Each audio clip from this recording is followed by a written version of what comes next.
آج سے قریب 100 سال پہلے ایک شخص نے فائنینشیل ورلڈ کو ہلا کر رکھ دیا۔ وہ ایک اشارہ کرتا اور لاکھوں ڈالر اس کی جیب میں ہوتے تھے۔ لوگ ڈالرز کے بریف کیس لے کر لائنوں میں لگے ہوتے تھے، منتیں کرتے تھے کہ ہمارا پیسہ ڈبل کر دو، لیکن وہ سب جو کرتا تھا ایک فراڈ اسکیم تھی۔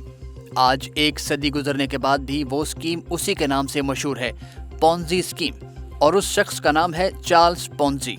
آج ہم آپ کو بتائیں گے کہ ایک شخص نے کس طرح اتنا بڑا اسکیم کیا اور یہ پونزی اسکیم ہوتی کیا ہے۔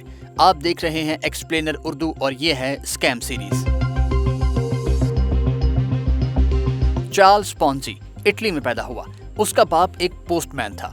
چارلس پونزی اپنی قسمت پر روتا تھا، کہتا تھا وہ امیر پیدا کیوں نہیں ہوا، اسے کیوں ایسی زندگی نہیں ملی جس میں جاب یا پیسے کی کوئی ٹینشن نہ ہو۔ پونزی نے بہت سے کام کیے لیکن کسی میں بھی اس کو کامیابی نہیں ملی۔ شوق اس کے بڑے تھے لیکن پیسہ اس کے پاس نہیں تھا۔ جو پیسہ باپ کے مرنے پر ملا وہ اس نے عیاشیوں میں اڑا دیا اور تعلیم بھی مکمل نہیں کی۔ ایک لش لائف گزارنے کے چکر میں وہ امریکہ آ گیا اور فراڈ شروع کر دیے۔ انٹرنیشنل ریپلائی کوپن IRC، یہ وہ کوپن ہوتے تھے جن کو پوسٹیج سٹیمپ کے طور پر خریدا یا ایکسچینج کیا جا سکتا تھا کسی بھی ملک میں جو یونیورسل پوسٹل یونین کا ممبر ہو۔ اس نے چارلس پونزی کو ایک آئیڈیا دیا۔ پونزی نے آربیٹراج کا کانسیپٹ سمجھا، مطلب مختلف مارکیٹ میں ایسٹ کی خرید و فروخت اور ان کے پرائس کے فرق سے منافع کمانا۔ پونزی نے IRC کو اٹلی سے خریدا اور امریکہ میں بیچ دیا۔ ڈالر کی ویلیو زیادہ تھی تو اسے منافع ہونے لگا، لیکن جب اس نے اپنا بزنس ہزاروں IRC تک پھیلا لیا تو وہ ڈالرز میں کھیلنے لگا۔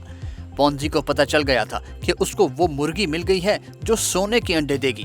یہاں چارلس نے پونزی اسکیم بنائی۔ پونزی اسکیم میں ہوتا یہ ہے کہ لوگوں کو ایک بزنس اپرچونٹی میں انویسٹ کرنے پر قائل کیا جاتا ہے، انہیں کم وقت میں زیادہ منافع دینے کا وعدہ کیا جاتا ہے اور وہ بھی کسی رسک کے بغیر، لیکن اصل میں ان کا پیسہ کہیں انویسٹ ہوتا ہی نہیں۔ اسکیمر پیسہ اپنے پاس ہی رکھتا ہے اور اس میں تھوڑی سی رقم بطور منافع پہلے والے انویسٹرز کو دے دیتا ہے۔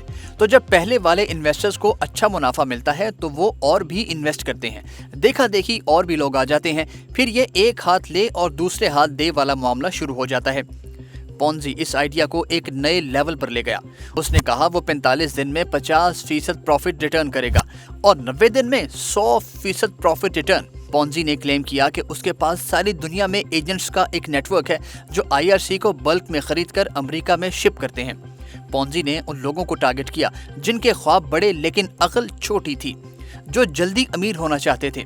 ہر ماہ پونزی کو نئے انویسٹرز ملنے لگے، ایک دن میں $2.5 لاکھ تک آنے لگے۔ اخباروں نے چارلس پونزی کو فائنینشیل جینیس کہنا شروع کر دیا، جس سے اس کی کریڈیبلٹی بڑھ گئی اور اس کے ساتھ انویسٹرز بھی بڑھ گئے۔ پونزی وہ زندگی جینے لگا جس کے اس نے خواب دیکھے تھے، لیکن یہ زیادہ دیر نہ چل سکا۔ 6 ماہ بعد ہی پونزی کی اسکیم پر شک ہونے لگا۔ وہی اخبار جس نے مشہوری کی تھی اسی نے انویسٹیگیشن شروع کر دی۔ کیلکولیشن کے حساب سے پونزی کو 160 ملین IRC کی ضرورت تھی، لیکن پوری دنیا میں صرف 27,000 ہی سرکولیشن میں تھی۔ پھر جولائی 1920 میں بوسٹن پوسٹ اخبار کے پہلے صفحے پر ہیڈ لائن لگی کہ پونزی ایک جھوٹا ہے، پونزی فراڈ ہے، فائنینشیل ایڈیٹ ہے، اسے کچھ نہیں آتا، پوسٹل کوپن صرف ایک دھوکہ ہے۔ پونزی اسکیم کولیپس کر گئی، کئی بینکوں کو بینکرپسی فائل کرنا پڑ گئی، ہزاروں لاکھوں نے اپنی جمع پونجی گوا دی۔ پونزی پر فراڈ کے 86 کیسز ہوئے، لیکن اس نے ڈیل کر لی اور فراڈ کے صرف ایک کیس پر اس پر فرد جرم لگی اور صرف 5 سال کی قید ہوئی۔ جتنا پیسہ اس نے چرایا تھا، جتنی زندگیاں تباہ کی تھی، اس کے مقابلے یہ سزا کچھ بھی نہیں۔ یہ تھی چارلس پونزی کی کہانی۔